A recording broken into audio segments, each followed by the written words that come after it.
வணக்கம் மக்களே, welcome to universe voice Tamil. இன்று நாம் காண இருப்பது பொறாமை என்கிற குணம் இருந்தால் எத்தகைய தீய விளைவுகள் ஏற்படும் என்பதை ஒரு கதையின் மூலம் நாம் அறிந்து கொள்ளலாம். நம்முடைய பெரியவர்கள் எடுத்துக்காட்டாக ஆமை புகுந்த வீடு உருப்படாது என்று சொல்லுவார்கள். அதுபோல பொறாமை என்கிற குணம் நமது மனதிற்குள் வந்தால் நமது வாழ்க்கை எத்தகைய தீய விளைவுகளை சந்திக்கும் என்பதை ஒரு கதையின் மூலம் பார்க்கலாம். பொறாமையால் பயனில்லை என்கிற இந்த கதையை பார்ப்போமா? கண்ணப்பன் சின்னப்பன் என்கிற இரண்டு இளைஞர்கள் நண்பர்களாக இருந்தார்கள். இருவரும் அண்டை வீட்டுக்காரர்கள். கண்ணப்பன் உயர்ந்த உள்ளம் படைத்தவன், நல்ல உழைப்பாளி, எப்போதும் சுறுசுறுப்பாக செயல்பட்டு கொண்டிருப்பவன். சின்னப்பனோ கண்ணப்பனுக்கு நேர் விரோதமான மனப்பான்மை உடையவன். அவன் மிகவும் குறுகிய உள்ளம் படைத்தவனாக இருந்தான். மற்றவர்கள் நல்ல நிலையில் இருப்பதைக் கண்டு பொறுக்க முடியாத பொறாமை குணம் அவனிடம் இருந்தது. உழைப்பிலே அவனுக்கு கொஞ்சமும் நாட்டம் கிடையாது. சோம்பேறியாக ஊர் சுற்றுவதில்தான் அவனுக்கு ஆர்வம் அதிகம் இருந்தது. கண்ணப்பன் சின்னப்பன் ஆகிய இருவருடைய பெற்றோரும் வயதான நிலையில் அண்மையில் இறந்து விட்டார்கள். ஆகவே அவர்கள் தாங்களாகவே உழைத்து வாழ்க்கையை நடத்த வேண்டிய நிலைக்கு உள்ளாகின்றார்கள். கண்ணப்பனோ நல்ல உழைப்பாளியாக இருந்ததால் வாழ்க்கையை பற்றி பெரிதாக கவலைப்படவில்லை. நாள் முழுவதும் சுறுசுறுப்பாக செயல்பட்டு பல்வேறு பணிகளை செய்து கை நிறைய சம்பாதித்து மகிழ்ச்சியுடன் வாழ்ந்து கொண்டிருந்தான். சின்னப்பனுடைய நிலைதான் கொஞ்சம் சங்கடமாக இருந்தது. அவனுக்கு உழைத்து பழக்கமில்லை. அதனால் உழைத்து சம்பாதிக்க அவனுக்கு வழி புரியாமல் வியாபாரம் போன்ற ஏதாவது தொழிலை செய்து காலம் கழிக்கும் ஆற்றலும் அவனிடம் அமைந்திருக்கவில்லை. அவனுடைய தந்தை கொஞ்சம் பணம் சேர்த்து வைத்திருந்ததால் அந்த பணத்தை செலவு செய்து கொண்டு சில மாதங்களை எப்படியோ கழித்து விட்டான். அதற்கு பிறகு பசியும் பட்டினியுமாகத்தான் அவன் காலம் கழிக்க வேண்டி இருந்தது. கண்ணப்பனும் சில சந்தர்ப்பங்களில் கொஞ்சம் உதவி செய்வான். குறைந்த சம்பளமாக இருந்தாலும் ஏதாவது ஒரு வேலையில் சேர்ந்து கொள்ளும்படி ஆலோசனை கூறுவான். சின்னப்பனுக்கு அந்த மாதிரியான நல்ல யோசனைகள் எல்லாம் மனதில் பதியாது. கண்ணப்பன் தனக்கு செய்திருக்கும் உதவியையெல்லாம் மறந்துவிட்டு அவன் மட்டும் நல்ல நிலைமையில் இருக்கின்றானே என்கிற பொறாமை உணர்ச்சிதான் அவனுக்கு எப்போதும் வந்து கொண்டிருந்தது. தான் நல்ல நிலைக்கு வர முடியாவிட்டாலும் கண்ணப்பனுடைய வாழ்க்கையை கெடுத்து அவனையும் தன்னை போல கஷ்டப்பட வைக்க வேண்டும் என்கிற எண்ணம் அவனுக்கு உதித்தது. ஒரு தடவை கண்ணப்பன் தன்னுடைய வீட்டுக்கு பின்புறம் இருந்த தன்னுடைய தோட்டத்தை நன்றாக கொத்தி பண்படுத்தும் முயற்சியில் ஈடுபட்டு கொண்டிருந்தான். அப்போது அந்த பக்கம் வந்த சின்னப்பன், என்ன செய்து கொண்டிருக்கிறாய் என்று கேட்டான். வீட்டுக்கு பின்னால் இந்த நிலம் வீணாகத்தானே கிடக்கின்றது.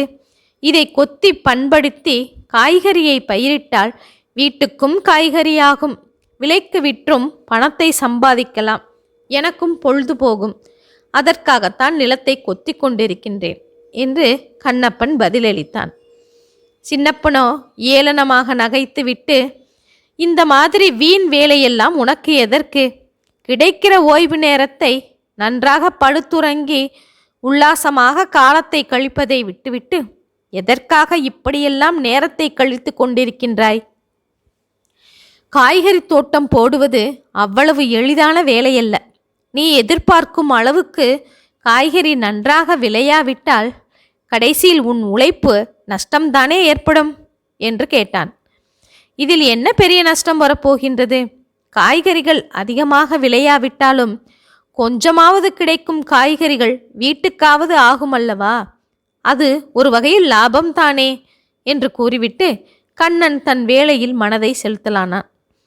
ஒரு சில மாதங்களுக்கு பின்பு கண்ணப்பனுடைய தோட்டத்தில் அவன் எதிர்பார்த்ததை விட மிகவும் நன்றாக செடிகள் வளர்ந்து நல்ல பலனை கொடுக்க ஆரம்பித்தன. காய்கறிகள் விற்பதன் மூலம் அவனுக்கு நல்ல வருமானமும் கிடைத்து கொண்டிருந்தது. இந்த காட்சியை கண்ட சின்னப்பனுடைய மனம் பொறாமையால் பற்றி எரிந்தது. தன் கண் முன்னாலேயே கண்ணப்பன் காய்கறிகளை விற்று கை நிறைய பணம் சம்பாதிப்பதை அவனால் சகித்து கொள்ள முடியவில்லை. கண்ணப்பன் காய்கறி தோட்டம் தொடர்பாக கடுமையான நஷ்டத்தை அடைய ஏதாவது வழி கிடைக்குமா என்று யோசிக்கலானான். கண்ணப்பனின் தோட்டத்தில் செழுமையாக வளர்ந்திருக்கும் காய்கறி செடிகளை எல்லாம் அடியோடு பிடுங்கி போட்டுவிட்டால் கண்ணப்பன் படு மோசமான நஷ்டத்துக்கு இலக்காகி விடுவான் அல்லவா என்கிற எண்ணம் அவன் மனதில் அடிக்கடி தோன்றிக்கொண்டே இருந்தது. ஒரு நாள் இரவு கண்ணப்பனின் தோட்டத்தின் காய்கறி செடிகளை எல்லாம் பிடுங்கி எறிந்து தோட்டத்தை பாழ்படுத்தி விடுவது என்கிற முடிவுடன் சின்னப்பன் கண்ணப்பனுடைய தோட்டத்திற்குள் பிரவேசித்தான்.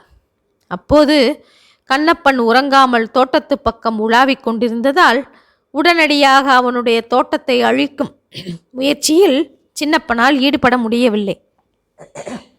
ஒரு மரத்தடியில் அமர்ந்து கண்ணப்பன் தூங்கச் செல்வும் வரை எதிர்பார்த்து காத்து கொண்டிருந்தான். அப்படியே கண்ணயர்ந்து விட்ட சின்னப்பன் திடுக்கென விழித்து பார்த்தான். தோட்டத்தில் யாருமே இல்லை. அவன் அவசர அவசரமாக எழுந்து தான் அழிவுக்காக வந்த வேலையை செய்ய தொடங்கினான். காய்கறி செடிகளை ஒவ்வொன்றாக பிடுங்கி கண்டபடி வீசி எறிந்து கொண்டே வந்தான். அநேகமாக தோட்டம் முழுவதையுமே பாழாக்கிவிட்டான் என்றே சொல்லலாம். ஒரே ஒரு கீரைத்தண்டு செடிதான் பாக்கியாக இருந்தது. அதை பிடுங்குவதற்காக அவன் கை வைத்தபோது ஓர் அதிசயம் நடந்தது. திடீரென்று அந்த கீரைத்தண்டு உயரமாக வளரத் தொடங்கியது. பிறகு அது மிகவும் பயங்கர தோற்றமுடைய ஒரு அரக்கனாக மாறிவிட்டது. அந்த அரக்கன் தனது பெரிய சிவந்த விழிகளை பயங்கரமாக உருட்டி, அல்ப பதரே, மிகவும் செழுமையாக காய்ச்சி வந்த இந்த தோட்டத்து செடிகளை எதற்காக பிடுங்கி நாசப்படுத்தினாய்? இதனால் உனக்கு ஏற்பட்ட லாபம் என்ன என்று மிரட்டினான். நடுநடுங்கி போன சின்னப்பன் பேசுவதற்கு நாய் எழாமல் விழித்தபடியே நின்றான். அரக்கன் தன் பற்களை நரநரவென்று கடித்தவாறு, கண்ணப்பன் நஷ்டமடைய வேண்டும் என்கிற கெட்ட எண்ணம் மட்டும்தான் உன்னுடைய இந்த செயலுக்கு காரணம். இந்த காய்கறி தோட்டம் பாழானதால் கண்ணப்பனுக்கு பெரிய நஷ்டம் ஒன்றும் இல்லை. அவன் எப்படியோ உழைத்து தன் பிழைப்பை பார்த்து கொள்வான். இந்த காய்கறி செடிகள் பாழாகி உற்பத்தியே இல்லாமல் போகும்போது மக்கள் எவ்வளவு சங்கடப்படுவார்கள் என்று நீ எண்ணி பார்த்தாயா? நீ வெறும் சோற்றை மட்டும் தின்று உன் உடலையும் உயிரையும் வளர்க்க முடியாது. காய்கறிகளையும் உணவோடு சேர்த்து உண்பதால்தான் உடல் வளமும் ஆரோக்கியமும் பெறுகின்றது. உன்னை போன்ற மதிக்கெட்டவன் யாராவது இந்த நாட்டில் விளையும் எல்லா காய்கறி செடிகளையும் அழித்து நிர்மூலமாக்கி விட்டான் என்றால் சரியான ஊட்டச்சத்து கிடைக்காமல் இந்த நாட்டு மக்கள் அனைவருமே சாக வேண்டியதுதான். இந்த அழிவுச் செய்கையால் உனக்கு ஏற்பட்ட லாபம் என்ன? ஒன்றுமே இல்லைதானே. கண்ணப்பனுக்கு நஷ்டத்தை விளைவித்து விட்டோம் என்கிற போலியான மகிழ்ச்சிதான் உனக்கு ஏற்படும்.